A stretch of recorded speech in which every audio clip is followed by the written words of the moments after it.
I would like to invite the first presenter of the session, Mr.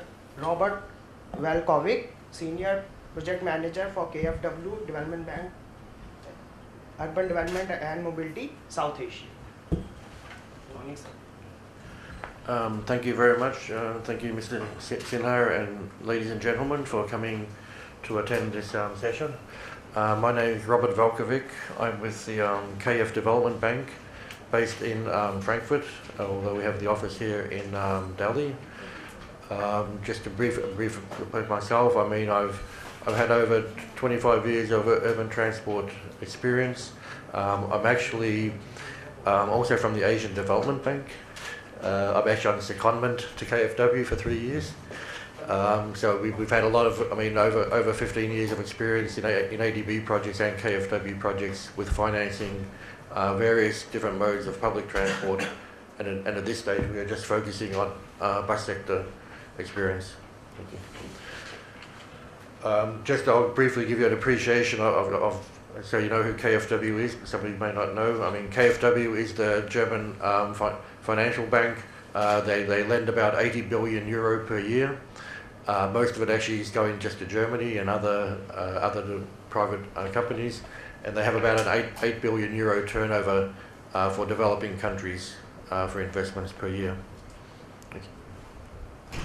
And as typical for many bilateral lenders, I mean, there's financial subsidy coming from the German government, which either goes towards grants or soft loans at highly subsidized rates, and there's also a market-based loan. So these typically, the lending program is organized through bilateral negotiations between the German Economic Ministry and the Ministry of Finance of India, and then the financing would come through the various different agencies, state, government level, state level, and down to city level.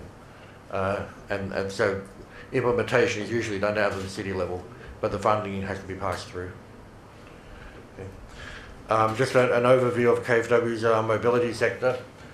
When KFW talks about mobility, we talk about environment. So the principal focus is only on environmental friendly mobility. So this covers all types of transport modes: metros, LRT, BRT bus, and NMT components. What you tend to find in international development is buses tend to have a much less prominent role, although they are the major function of the mode in most public transport systems, and even they become the major public transport mode in smaller cities. KFW investment in mobility is less than 5% of our total lending, but for example, it is greatly increasing.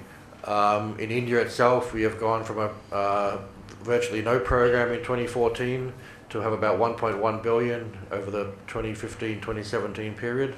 Metros, waterway projects, BRT and bus projects. And recently there's been an initiative launched by the German government under the Transformative Urban Mobility Initiative, I should remember that, for a 1 billion increasing of investment in all countries. So again, some of this would transform further into Indian investment. Developing country focus, particularly is increasing in Asia. We have some projects in Africa which we are looking at, but particularly in Georgia, India, and in Vietnam, particularly in the bus sector. And again, my previous experience is also from ADB in China, Indonesia, and Vietnam. So, okay, and so in the one of the reasons we are conducting this survey and holding this seminar is what we are trying to develop is we are providing technical assistance to MOUD, which is being implemented through IUT, and this is one study of part of the technical support at a government level. The purpose of this is a study. As you all know, India is quite a uniquely complex enabling environment around and it varies greatly between states. So there needs to be some understanding of the complexity and try to find commonalities where it is possible. So what we want to also bring into the analysis is also international developments, what is happening internationally, and where they can be appropriately incorporated. I mean, I'll address it later, but I mean, international experience is not always, mostly not relevant. And at the end of the day is to actually come up with at least some broad guidance and guidelines that we can disseminate to the various cities, not necessarily just on our financing, but in general through various forums like this. Okay. As we discussed before, I mean the nature of the forum is looking at these discussion questions, and what I want to introduce at this point is just some of the international experience we've had on KFW and my own public transport experience, particularly relating to these questions. What you actually find when you're trying to integrate between public and private transport, I mean, it's very rare that you actually find a situation where the public transport can public financing can totally finance public transport. Most situations that occurs is actually a public transport agency that is actually probably a property development company that actually has some public transport. I mean, the great example of that is Hong Kong MTS. I mean, basically they are a property development company that runs a metro. So that does not happen in the bus sector per se. And within the typical government framework, you find it's actually very difficult to change the current environment and offer innovation. What you've tended to find is there's a tendency to try to introduce the private sector to solve all the problems, and hoping the private sector can take over all the issues. But if you expect the private sector to meet all your service needs, you cannot just abandon them. You have to give a continuing subsidy or some sort of support to make it viable.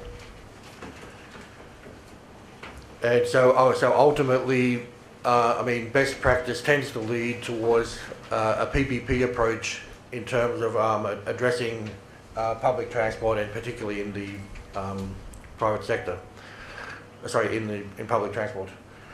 And just a few points here. I mean, we see we had in other sessions a debate about whether the net cost model or the gross cost model. I mean, there's actually a tendency to move towards a hybrid of the two, where you can't really go to the extreme. And governments need to play a much more prominent role in a regulatory perspective, even in this PPP environment. But still, a lot of times there's a tendency to think just providing a bit of regulatory environment and minimal equity is enough. You tend to find, particularly in the bus sector, the equity involvement usually has to be over 50% of the cost. Looking at how lessons on integration between different transport modes. I mean, as a development agency, we always look at stakeholders first. And in public transport, it is always the users of the public transport who should always be the focus of all these developments. You tend to find studies usually pay lip service to the analysis and demands and the requirements of the actual users. So they demand the seamless service. I mean, they prefer frequency and density of service over higher capacity. So you have to a bit more closely analyse the systems that are being developed. A lot of times, agencies try to make simpler systems just so it's easy to implement, but it actually ignores the demands of the users. And ultimately, the issues between cooperation between the different agencies, different stakeholders, is not the concern of the users. This is something that needs a lot of effort to be put in, even in the longer term, to come up with solutions. And when you're looking at, I mean, the difference between the different modes, I mean, buses can also be considered as an interim mode, an interim step to a longer term solution. I mean, you can implement buses on a higher volume corridors, and when your corridors increase, you improve it to BRT, and even ultimately BRT can come into metro. I mean, you don't consider the bus solution as a static solution. You must look at a long-term plan. And the last point is basically ITS is expected. I mean, even in developing countries, they're expecting ITS on their buses. I mean, you'll find very quickly, I mean, you actually see it in many cities. I mean, they basically, the use of smartphones and actually information and planning to make it seamless is very important. And it's not just a dream anymore. Most people expect it. Looking at very briefly on the fuel technologies, I mean, I'll just point out here, a lot of developing countries have already moved on from simple carbon-based fuel improvements. They've gone from, I mean, the diesel to CNG, LPG is not enough anymore. They started to move into the hybrids and the electric buses on a larger scale. But what you also find still, I mean, the hybrid technology, depending on which one you use, still only becomes more viable when you have larger volumes. So when you're actually piloting systems, you basically have to almost assume they are going to fail, but you have to get the right lessons. So when you upscale, you actually have an effective system. And of course, indigenous content and manufacturing capacity actually helps a lot on the cost factor. Maybe you cannot do this immediately, but in the medium term, you should be planning that aspect. From my own personal view, I mean, when we talk about electric options, I generally preach caution because basically the electric technologies are evolving so fast. You have different solutions. You have very innovative solutions. I've seen several solutions in Europe. If you want to buy 900,000 euro buses, they're perfect. So the actual innovation, I mean, it's still at a more mature stage and it's evolving very fast. But I mean, again, my view, I mean, other people have different views. That you're still probably 5 years off before the technology advances enough to lower the cost. And basically, until you reach a point, I mean, and achieve that, you probably need some sort of technology advance. I mean, some way of overcoming the current problems. So, in terms of that, I mean, as I said before, I mean, there's a lot of innovation in the world in electric buses. You just should be cautious about what you actually adopt. A lot of it's proprietary driven, and a lot of it's because in Europe, I mean, they have a much higher cost structure. They can actually afford to be innovative. So in some ways, you should let Europe do the experiments for a couple more years and piggyback on the back before large-scale investments. But having said that, I mean, electric buses has actually been found quite viable on a micro scale, more at the feeder bus or the paratransit level. And I think you're also working into e-rickshaws. But in other countries, for example, we did in Philippines, the e-jeepney project, where basically, I mean, we electrified the old jeepneys, which is effectively like a bigger rickshaw. But it wasn't just, it has to be an integrated project. It involved the solar provision for power. It involved financing for the operators. So it actually became, and it involved capacity building for the operators, how to actually manage their business better. So I think it was after a 3-year operation, they could actually cover the full investment. So they basically had the opportunity to take a loan or find their own financing. But the idea is you cannot simply solve these problems through an investment. It has to be a holistic approach. And this would be applicable for e-rickshaws. And on the final point, looking at how you actually look at the financing gap, I mean, usually the financing needs exceed government capabilities. I mean, bond markets are usually immature in developing countries, and the private sector is risk adverse. So we, as a good bank employee, I must suggest that international financing is one option. I mean, it's not the only option, but it tends to be, I mean, the international financiers have a larger, I mean, capable of providing a larger amount with, and incorporate the risk into their financing and have a longer tenure with reasonable interest rates. of course, other people have mentioned about the currency risk, etc. But these you have to factor in. And what you have to look at also in terms of, we found innovative means of viability gap financing. In Vietnam, we're looking at a project where the incremental cost of providing hybrid buses will actually be funded under the GCF, but through the NAMA system, National Appropriate Mitigation Measures under the Green Climate Fund. So this is a way of actually providing grant financing or long-term low line financing for actually financing the difference in the technology. But typically you find this only has a limited amount. You may be able to apply for maybe 2 or 3, maybe 4 projects, but it doesn't sort of work as a rolling out of the country. But it's a good way to actually, as I mentioned before, going from the low risk, low cost small pilot, and in this case in Vietnam, they're going to look at a 300 bus pilot. So all of a sudden your pilots can be bigger without any financial risk. And again, one of the key things is that, I mean, there's always a financial risk in individual investments if they're looked at standalone projects, so they have to be holistic.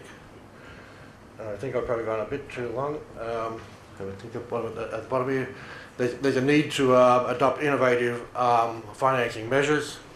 It doesn't show it on here, but I mean, beyond the other ones that I know of, what they've been talking on in other sessions, I mean, there are probably ways of capturing the improvements of health, indirect.